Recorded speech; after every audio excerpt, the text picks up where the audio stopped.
This is lovely. This is our first physical meeting. In flesh, yeah. You've been on my screen so many times. You too. It's so great to meet you in person. Yes. I had the luxury of chatting to Christopher yesterday Yep. about your amazing score for this thank you. film. It's so many things, Ludwig. It's just extraordinary.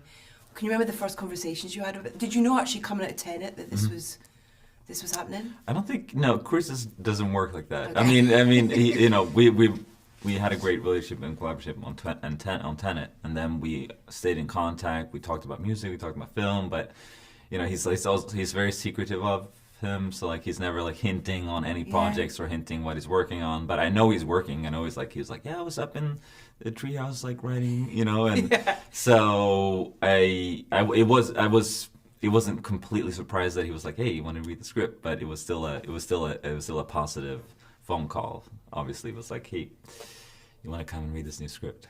And is that it? Is that the end? He doesn't really frame it around anything. He just almost gives you the script to. So he's not clouding any kind of... No, he doesn't put anything in your head beforehand. Okay, amazing. So you kind of go into that office and sit down with closed doors and just fully 100% committed on reading the script and focus on it. And that's an experience in itself. Yeah. What did you take away from that initial reading then, do you think? For me, it was something, I was like, okay, this is going to be a project like nothing else. Reading a script with like that kind of first person point of view, where everything is you feeling everything that from his perspective. Yeah. And then that was making pretty clear that that's also what the music needs to do. We need to be with him at all times. We need the music to, make the audience feel like they're connecting with him and they're telling that, we're in his emotional state, which is a very complex emotional state. And then you have those kind of visually, those almost two worlds that are running in terms of, the colour and the black and white sort of thing as well, and just the time frames of those and where he is emotionally, where he's the observer, then he's also, that kind of thing as well. That's all got to be kind of translated through your music as well. Absolutely, and where he is, pre-Trinity, where he's post-Trinity, and how neurotic his character can be at times, and there's a lot of emotions going on in this movie, and also the scale at times. One of the first things that I saw after reading the script, Chris invited me on to some test screenings on IMAX when they was trying to. They were doing some of the early experimentations with the visual effects that he and Andrew Jackson was working on, and I'm sitting there in an IMAX theater and seeing this like the splitting of the atoms like spinning around as fluorescent lights, and it's like visuals that I had never seen before, because it's not CGI. Like this is it just makes it feel timeless in a different kind of way. You don't know if you're looking at something old or something futuristic or something real, or it's like it's a very interesting visual illusion. And when I saw that those visuals, I was like, this is what I want the music to sound like. Kind of that. There's a cue, gravity swallows light, which is kind of like. I mean, that was one of the things I spoke to Christopher about. Was kind of like, how do you make that? In terms of how do you. Because it's the character's visions in a way, isn't it? It's his kind of like, it's almost like his as a physicist trying to, the way that he's seen all these kind of things in his head, almost in a way.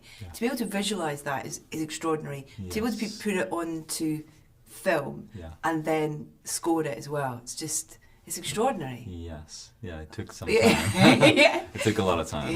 Yeah. Did you talk about musicality? Because there are some beautiful, simple, really subtle, gorgeous kind of. They sound simple to me, but they clearly weren't. But then the extreme of that is the kind of huge sounding things as well. But did you talk about kind of musicality, instrumentation, and what that would be, and character-wise as well? Yeah, we did. One of the first directions that Chris gave me was like he was talking about the violin. He was like, I'm interested in experimenting and having the violin kind of represent Oppenheimer, Wow. and especially because of the violin, which is it's obviously a fretless instrument. So depending on the performance, the vibrato, you can go from like a very lush, romantic tone to within a split second, just change the pitch a little bit and the intensity of the vibrato, make it kind of neurotic and manic and horrific. And also, my wife and artistic partner Serena is she is a violinist too. So Perfect. So we were able to just close ourselves off in my studio and just kind of have hours of just experimentation with a lot of like kind of microtonal glissandos and Wow. so that was kind of the early fragments of the score kind of came out, those experimentations. So that's one of the beauties with working with Chris, is that pre-production for him is also pre-production of the music. Yeah. So before we start shooting, we have 3 months. We have pre-production, and every week we meet up, and I write about 10 minutes of music every week, and we just kind of listen to it in his house and just analyze it, talk about instrumentation. We talk about cool fragments of the music that we can use, and really kind of create the DNA of the score. That's amazing, because there are moments in the film where the violin is really kind of prominent and in different forms that are kind of telling us, I think, emotionally how the character is, like when he's teaching for the first time. And that kind of it's almost like a dance. Yeah. It's got a Celtic feel to it almost, in a way, where he's like almost like a little jig, like, I'm doing the thing that makes me happy, kind of almost in a way. Yeah, is that as subtle as that, or is absolutely. And with that also, in a lot of moments of the movie, you can have the intimacy of one solo violin, but then for a quartet is joining, an octet is joining, and the whole ensemble is joining. So there's so much you can do also with the dynamics, and I think that's also what's so interesting about this movie, the dynamic shifts and how the score can go from something very, very small and intimate, but in 1 second it's larger than life. And that aspect, and seeing that and hearing that, I think is something that we today, in today's world, we're everything is just so bombastic and quick and over in 5 seconds. So it's like having that time and space and silence, and it's for me it was a very, very refreshing experience. It's I feel as well that the music does a great job in helping tell this complicated story of his relationships with his wife and his mistress. In terms of they feel like different things musically, so they are kind of almost telling us about the complications he feels emotionally about those situations. And that scene with Killian and Florence in the chairs is one of the most beautiful scenes I've ever seen. But I wondered if that was something that you talked about with him, is about how the music can be part of the narrative around those specific things. Yeah, and that was part of what we liked about the juxtaposition of the violence, how we can start off with something that sounds like this is going to be a beautiful romantic tone, but then where you end it is like, okay, kind of this is like now a horror movie. So it's like you kind of treading that water in a very interesting way, that you're not you can really feel the complexity of the relationship in a way, I think. And because you've worked, you talk about that pre-production, and then when he starts shooting, I mean, these performances are extraordinary in this film across the board. But then I don't know, do they inform the journey of the music in terms of if there's things that you want to shift or tweak or add or remove or manipulate along the way once you're privy to performances? Is that? Yeah, I mean, like the cast ensemble is obviously like out of this world, and Killian's performance is kind of like inhuman. Like you don't know if you're like, is that a person I'm watching, or is this just because it's such a out of body experience for me to see his performance, and so for me it was just it was just like such an incredible pleasure to try everything that I can, and also, but Chris, working with Chris, he has such a crystal clear perception of what he wants, but he's also completely always open to be surprised and Yeah. to my ideas and trying something new, and like he's constantly it's constantly a back and forth that I find is very unique. It was I was lucky enough to see the film the other day at the Science Museum here in London, which is I mean it's a physical experience to get up to the cinema through the Science Museum, and you're kind of like, yeah. And I sat right at the back, right underneath the projector, and the sound of the projector kind of almost getting up to speed is just, even that kind of like, it's the perfect preparation for not just a Christopher Nolan film, but this film, you know, in terms of, and then as we kind of get into it as well, so I think it's a real, I don't know, and I know how much that's important to him, you know, how he and what he shoots it on and what it's made for. Yeah. So it was a lovely addition to that, sonically, to that kind of situation as well of, you know, is that something that comes into how you write, how you also record the music when you're thinking about the physical experience of the you know, of a film fan, of someone in the cinema, of what it's going to feel like for them? It's not in the back of my head while I'm writing the music, but oftentimes after, when we're done, like for example, like when we were done with the score and I'm like seeing the movie for the first time, 70mm, I'm sitting there, it's like, there's no percussion in the music. I was like, there's no percussion. Yeah. And which is like that's kind of that is a little bit odd. And I was like, but it's you know, the sound, I think the sound design of the movie is obviously, you know, kind of groundbreaking, and we're also using some sounds like the foot stomps or you know, that's so clever, and that really sticks out because we don't have any percussion in the score, and also I also feel like the percussion and like the drums that's not part of who he is. He doesn't have that, you know. So I feel like the silence and the footsteps, it really gets highlighted in a completely different way, since we don't have that in the music. Is that a conscious thing? It wasn't. It wasn't conscious. Amazing. Yeah, it's reactive. It was reactive. Yeah. Wow. Yeah. That's awesome. Yeah. I love the fact you only realised that when you were watching it. Exactly. Yeah. We never really talked about it. Yeah. Wow. That foot stomp thing is so clever, because the way that it's there before we see it a couple of times, but how your score is kind of swirling around it and part of it and in it, and that's a great example of the collaboration with the sound design team and yourself, I guess. Yeah, Chris early on gave me those, because they recorded that on set, you know, and he early on gave me those files, and we incorporated in the music, I mean, in the score, and I did it in a rhythmic way so it lined up, but then we took it out and made it, you know, more like organic footsteps sound. So it's like it's kind of in both worlds. It's part of the sound design, but it's also part of the score, and it comes together in an interesting way. You know?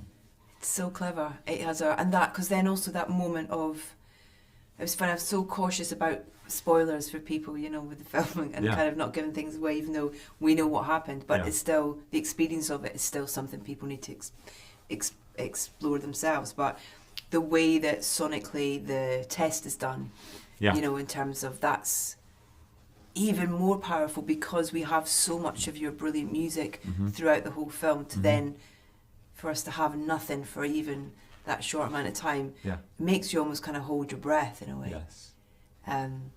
How important is it having those discussions about where there needs to be no music? Well, for that specific place, I feel like Chris already had it in his mind was while writing the movie, while writing that scene, and also, but also it's the whole build up for that is what the music is doing there, and also, you know, there's also a scene, you know, how that scene starts with them preparing to the hoisting up the bomb up in the sky, and it's like, and the tension, the tension there, and how we go from like a very lush and kind of melodic score to that moment is just kind of based on like these sound designs, these like kind of looming synthesizers that kind of foreshadows the impending doom.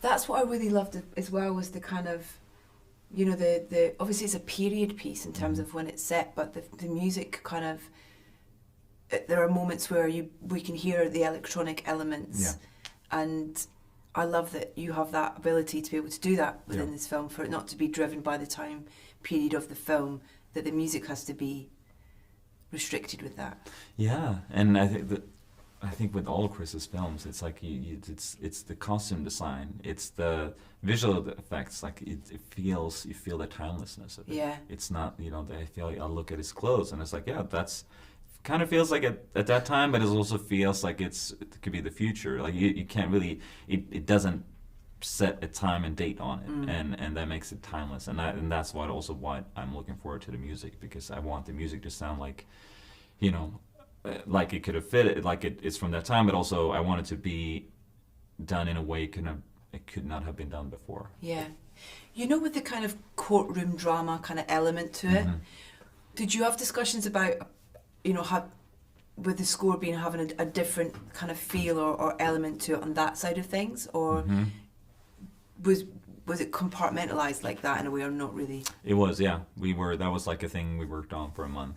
They were like Chris Nolan and Jennifer Lame were in the editing room, and they were like, okay, we're gonna work on this for 2 weeks maybe, and they had I think it was like a 30-minute courtroom scene first, and Chris like, hey, can you write a 30-minute piece of like exciting, like triggering, like like very high-paced music. Yeah. And it's like, oh yeah, like 30 minutes, okay. That's a luxury, yeah, surely. Yeah, so I was like, hey, here we go. And I was like, and then, they took the music and cut it into the scene, and then they played me the scene. I see it, and I was like, okay, I understand what they're trying to do now. So I go back to the studio, I write another piece of music for that, and send it back, and then and then they cut it into the scene, and we go back and forth, and then finally when they cut down the scene to 15 minutes, send it back to me, and then I start writing it for the scene. So it was like a constant back and forth, Yeah. and we were just focusing in on that particular scene. Were there any specific reference points for the film, sort of musically, in terms of that he gave you or you talked about? Not really. There was one of the things that I probably spent the most time on was one of the montages early on in the movie, where you hear the Kenneth Branagh is like telling Oppenheimer's, or telling Cillian's, like, can you hear the music? Yeah. And it goes into this beautiful montage when he's like a younger student at a university, and he's kind of discovering art. Like you see a Picasso painting on an IMAX screen, like just that experience, right? Yeah, totally. It's like, oh my god. Yeah, exactly. And he puts on Rite of Spring, so, and then the whole thing ends with seeing the atoms swirling around, and then so for that I wanted to create like a continuous piece of music that just grows and grows and gets faster and faster and faster, and it's like it's there's like 21 tempo changes in it statically, and the ending tempo is 3 times faster than when we started, and it already starts on a pretty fast violin string line. Yeah. And what I was thinking first, that like, because it's so complicated with all the tempo changes, like we're gonna record it 2 bars here, 2 bars here, 2 bars, and stop and start, and we did that, and it kind of just it didn't feel alive. Yeah. And then we kind of worked on it for a couple of days in the studio with all the incredible musicians, and we came up with a new way of recording the musicians in a way where they kind of got the new tempo before it had happened, and we were able to record that whole sequence in one performance, and that's really what made the music come alive. Wow, that's amazing. Isn't it lovely to have that luxury of, because in my head they're kind of sometimes those studio sessions where you've kind of got you've got a scene that you've got to record the music to something, but the idea that you can play still, you can explore still in that situation to get it right, so it feels right. Yeah, no, it was crazy, because I was like, from the beginning, I was not thinking that they could play that. I was like, this is this is made. We did this on the computer with the tempo changes, but then my wife Serena, she was like, she's been in that orchestra for 20 years, and she knows how great these players are and how great they are with the clicks and having a click in their head and in the ears, and so we tried this new recording technique, and they just they just nailed it. Wow. And it was like, and when I heard that performance for the first time, I was like, yeah, it kind of blew my mind. I bet. Yeah. It's nice to get those opportunities still. Yes. You know, in terms of what you've created and it come back at you, and you know, you get that genuine experience of something you've created. Yeah. That's awesome. I Yeah. love that. Your wife's brilliant. Nice for you guys to get Yeah. to work on this together. Absolutely. And such. Yeah. Did Christopher know that, you know, she was such a great musician? Yeah. I mean, we've been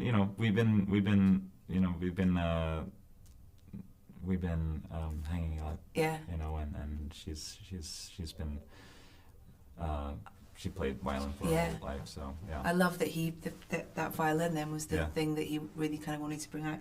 I wrote down some specific cues, and I apologise in advance for my really bad Oh, no. descriptions of them, but they were things that kind of really, weirdly, the first one was Can You Hear the Music, Robert? Was one of the ones. When he meets Robert Downey Jr.'s character for the first time, Mm-hmm.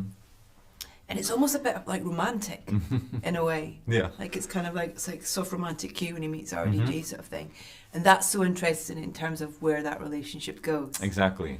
And Yeah. that kind of, I know it's a clever way of telling us something without telling us something in a way, I think. Absolutely. And that was also from having time and sitting, like watching the movie every Friday when they started editing the movie. Every Friday, me, Chris, and Jen meets up, and Emma, and we watch the movie and we look at it every once a week. And thanks through doing that, you know, you get really familiar with the scenes, obviously. And so we were able to like analyze that scene. It's like, okay, well, you know, the audience doesn't really know their relationship yet or where it's about to go. So, you know, let's introduce this character with this kind of, you know, more romantic, beautiful tone. Yeah. Yeah. I've just got to say as well that the casting of Tom Conti's Einstein is just, it's kind of like, oh my God, it's him. Yeah. It's just so uncanny. Yeah. It's brilliant. He's so good at it. When he starts teaching, that was the one I talked about earlier, about that kind of, the kind of happiness that he feels almost in a way. The inspiration, and like you want to feel the bubbles that goes on in his body, and like this, his you know, this is this is what his life is about, you know. Yeah. And when he meets, I'm calling them by their actor names, but when Matt and Killian meet as well for the first time as well, that's a really interesting kind of cue. General Gross, yeah. Yeah, that's also an interesting one because just they have such a special bond, like their friendship. It's almost like they knew each other from an earlier life, or like you know, and we wanted to introduce this kind of sweet piece of music for them, which was kind of surprising how well that works, because it's they have like this kind of you know, I wouldn't have thought about that music for General Groves, you know, had I not seen the movie. But when I saw that repertoire that had with the funny kind of backlines back and forth in the beginning, like, we wanted to have that. That's kind of the sweetest, like, friendship, sweetest music of the whole movie, you know, their friendship and their bond. Yeah, that kind of build him a tower. Yeah. And be yourself but better as well. Those kind of great phrases to kind of use. But also when he meets Kenneth Branagh's character, and that's a kind of really interesting. Niels Bohr. Yeah. Yeah, it's weird seeing an H and an R. Yeah. Bohr. Yeah. But I think that's what's so interesting, is the way that the way that the relationships are kind of introduced through music as well. Well, in a way, it's a really clever way of us. Everyone's kind of getting their own little touch. Yeah. You know? Yeah. And I mean, it's hard to, you can't put this film into a genre, which I think is really healthy. And I think particularly with your music, it just feels like the four kind of people that I've spoken to about the film who were there when all of them, when they've come out, have all referenced your score on this, and just kind of going, you know, the film's great, but wow, Ludwig's score, it's just really connected in a way, and feels like such an important part of the storytelling. When Chris gets that final cut, when he knows what that final cut is in terms of, I can't do any more editing. You've still got work to do, haven't you? I still got. We work till, like, I'm there during the mix. You know, we didn't figure the very last cue of the movie, or one of the last scenes of the movie out until were sitting there at the mix the last week. You know, Wow. And that's just how devoted Chris is. You know, Yeah. he works until the pencil's down, as you say. You know, and I love that. How does he know? Or someone tell him? Does Emma tell him? No, he already got it figured out in his head from the first day. You know, Yeah. we got this Wow. many days. We got this many days left. This is when it gets done, and like we had one more cue to do, and to really figure it out. And like it worked how it was, but we knew it could be better. So we cracked the code the last couple of days, and Yeah. that's an exciting part of the work. With the work that Kai and Martin have done, you know, with their book in terms of 25 years of work towards this book, I wonder, which I haven't read and I feel bad that I haven't, but I will at some point, was there music referenced in the book at all in terms of what, did he listen to music? Was it something was that ever part of a conversation? No, the only reference of music was in the script. Yeah. With the Rite of Spring. Yeah. Yeah. Just before we finish, I just want to go back to that, to particularly the Gene relationship and kind of sonically the conversations around how you would tell that story through music. Because when you mentioned earlier about the violin and how it can take you from, you know, kind of one emotion just by this tiny slip of a finger, I think it's really important for that relationship. Is that fair? For the Kitty or for the Gene? For Gene. Yeah, for Gene especially. Yeah.